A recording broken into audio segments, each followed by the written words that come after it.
नमस्कार, TPV news में आपका स्वागत है। मैं हूं अखिल जांगिड़। चलिए रुक करते खबरों की तरफ। चाकसू कस्बे में फिल्मी स्टाइल में तेज रफ्तार से दौड़ती एक फॉर्च्यूनर कार शनिवार शाम 7:30 बजे के करीब बीच सड़क पर दुर्घटनाग्रस्त होकर पलट गई।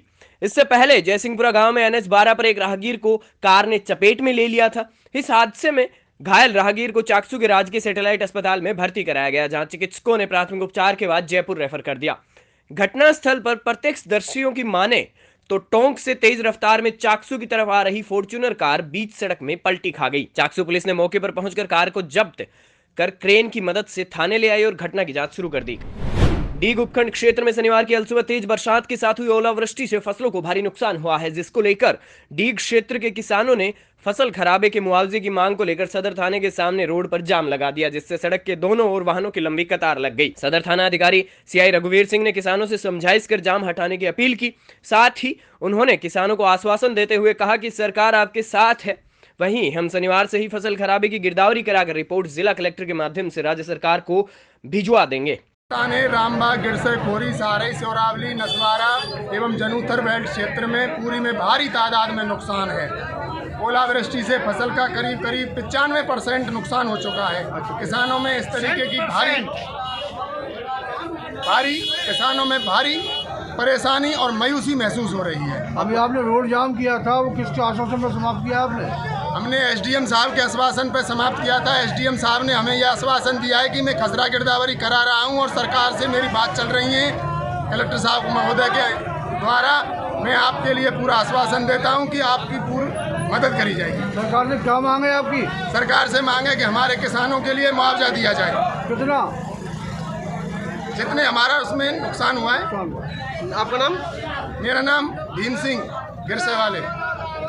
करीब 5:30 बजे तेज बारिश के साथ ओलावृष्टि हुई, जिसमें करीब डीग उपखंड के 1 दर्जन से अधिक गांवों में 100% सरसों की फसल नष्ट हो गई, जिसमें करीब 100 ग्राम से 200 ग्राम तक ओले वृष्टि हुई थी।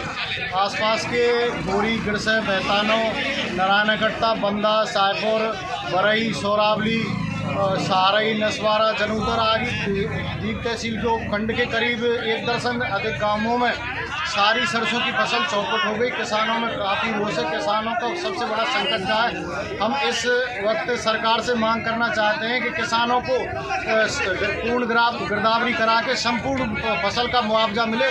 कम से कम 20,000 रुपये प्रति बीघे के हिसाब से किसानों को मुआवजा दिया जाए। किसान एकता, किसान एकता। सिरोही में निकटवर्ती वराडा हनुमान जी मंदिर में भाजपा कार्यकर्ताओं द्वारा प्रधानमंत्री मोदी की दीर्घायु और लंबी उम्र की कामना ईश्वर पूरी करे इसके लिए यज्ञ किया गया। आचार्य जनार्दन ओझा द्वारा महामृत्युंजय जप और यज्ञ आहुति का कार्यक्रम मंत्रोच्चारण के साथ करवाया गया। हनुमान चालीसा का पाठ किया गया और यज्ञ में आहुति दी गई। इंदौर में चल रही 71वीं राष्ट्रीय जूनियर बास्केटबॉल चैंपियनशिप में राजस्थान की दोनों टीम बालिका और बालक वर्ग ने अपने अपने लीग के मुकाबलों में शानदार प्रदर्शन करते हुए प्रतियोगिता के सेमीफाइनल में प्रवेश कर लिया। राजस्थान बास्केटबॉल संघ के सचिव देवेंद्र सिंह ने जानकारी देते हुए बताया कि रविवार शाम बालिका वर्ग का मुकाबला चंडीगढ़ से, वहीं बालक वर्ग कर्नाटक से टक्कर लेगी। उल्लेखनीय है कि राजस्थान बालक वर्ग ने लीग मुकाबलों में कर्नाटक को हराया था। ऐसे में उम्मीद की जाती है कि हम स्वर्ण के काफी करीब हैं। 12 जिले में शनिवार को 2 जनों की कोरोना पॉजिटिव रिपोर्ट आई। इसके साथ ही जिले में संक्रमितों की संख्या 8 हो गई है।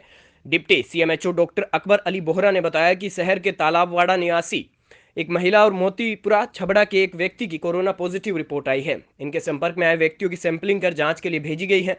जिले में बढ़ते संक्रमण के बढ़ते चिकित्सा प्रशासन सहित जिला प्रशासन और पुलिस की चिंताएं भी बढ़ गई है। आमजन को संक्रमण से बचाने के लिए मास्क लगाने, सोशल डिस्टेंसिंग रखने और कोविड गाइडलाइन की पालना सुनिश्चित करने के पूर्ण प्रयास किए जा रहे हैं।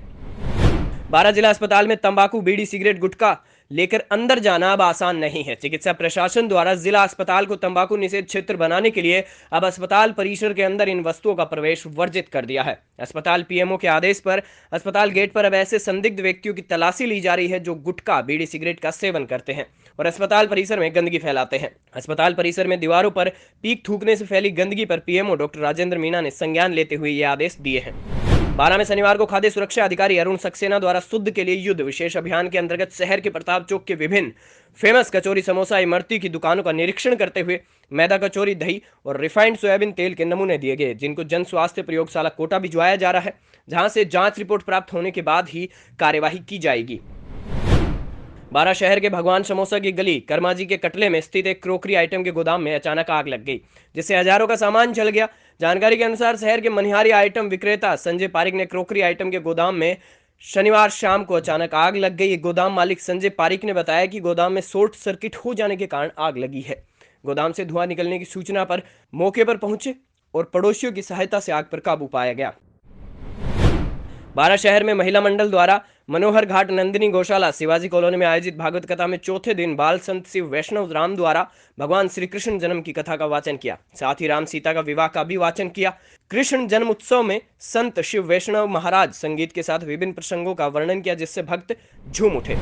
कोरोना की तीसरी लहर की बढ़ती रफ्तार से निपटने के लिए जिला कलेक्टर के निर्देशानुसार भिंडर उपखंड अधिकारी रमेश सिरवी पुनाडिया ने गुलाब सिंह सक्तावत राजकीय हॉस्पिटल में ऑक्सीजन प्लांट, हॉस्पिटल में कोरोना वार्ड, टेली मेडिकल सेवा, दवाइयों के स्टॉक का निरीक्षण किया। उपखंड अधिकारी ने लैब का निरीक्षण किया और जांचों के बारे में लैब टेक्नीशियन अभय कुमार अलावत से जानकारी ली। हॉस्पिटल में निरीक्षण करते हुए निर्देश दिए कि जीवन रक्षक उपकरण और अन्य आवश्यक वस्तुओं का बफर स्टॉक अवश्य रखें।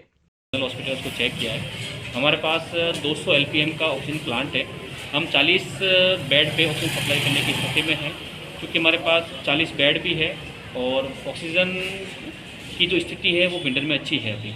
दूसरा ये है कि हम अभी जो कोविड पेशेंट भी आया भिंडर में, उसके रिगार्डिंग हमने वहाँ पर उसको कंटेनमेंट जोन भी बनाया है और हमारा ये प्लान है कि आज से आने वाले 7-8 दिन में कोविड एप्रोप्रिएट बिहेवियर है उस पर हम काम करेंगे, ताकि लोगों को मास्क पहनने में जागरूक करेंगे, सोशल डिस्टेंसिंग और जो नई गाइडलाइन है ये गवर्नमेंट की, वो नाइट कर्फ्यू और समय पे जो मार्केट बंद हो जाए। इसके साथ में जो कोविड के टीके नहीं लगाए लोगों ने, उसके लिए हम प्रयास करेंगे कि सबके लोगों के टीके लग जाए। और उसके बाद में हम ये प्रयास कर रहे हैं कि सभी गवर्नमेंट इंस्टीट्यूशन और सब जगह उन्हीं लोगों की एंट्री हो जिनके दोनों टीके लगे हुए। हम आपके माध्यम से भी जनता से ये अपील कर रहे हैं कि आप ज़्यादा से ज़्यादा लोगों को जागरूक करें कि कोविड के टीके लगा लें और जो कोविड का जो एप्रोप्रिएट बिहेवियर है जिसमें मास्क अनिवार्य रूप से लगा रखें। केशोराय पाटन कस्बे के चंबल नदी पर आज रविवार को प्रातः जैन समाज के हिमांशु जैन घूमने के लिए गए तो रामलीला मंच की तरफ चंबल नदी पर एक मूर्ति नजर आई। हिमांशु ने बताया कि चंबल नदी पर मूर्ति नजर आने के बाद उन्होंने जैन समाज को सूचना दी। इसमें पारसनाथ भगवान की प्रतिमा निकली, जिसे चंबल नदी से लाकर दिगंबर जैन मंदिर में रखी गई। इस प्रतिमा का वजन 2.25 किलो के करीब है।